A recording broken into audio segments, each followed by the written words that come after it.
اور ایک قول میں آتا ہے، ایک روایت میں آتا ہے کہ جب معراج شریف کا واقعہ آقا پاک علیہ الصلوۃ والسلام نے کفار کو سنایا تو جو کفار تھے انہوں نے تکذیب کی، مذاق اڑایا، تو ایک جماعت سیدنا صدیق اکبر رضی اللہ عنہ کے پاس آئی، کہنے لگی آپ یہ یار گمان کرتے ہیں کہ میں راتوں رات بیت المقدس گیا اور صبح سے پہلے واپس آ گیا۔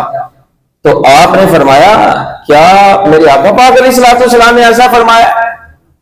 انہوں نے کہا ہاں جی آپ کے آقا پاک علیہ الصلوۃ والسلام نے ایسا فرمایا ہے۔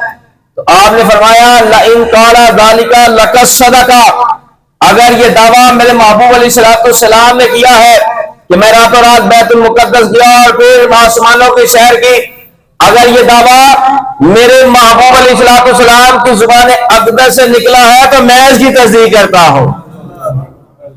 انہوں نے کہا آپ اس کی تصدیق کرتے ہیں؟ فرمایا کافروں میں تو اس سے اوپر کی بھی تصدیق کرتا ہوں۔ اسی وقت رب کائنات نے آپ کا لقب صدیق رکھ دیا۔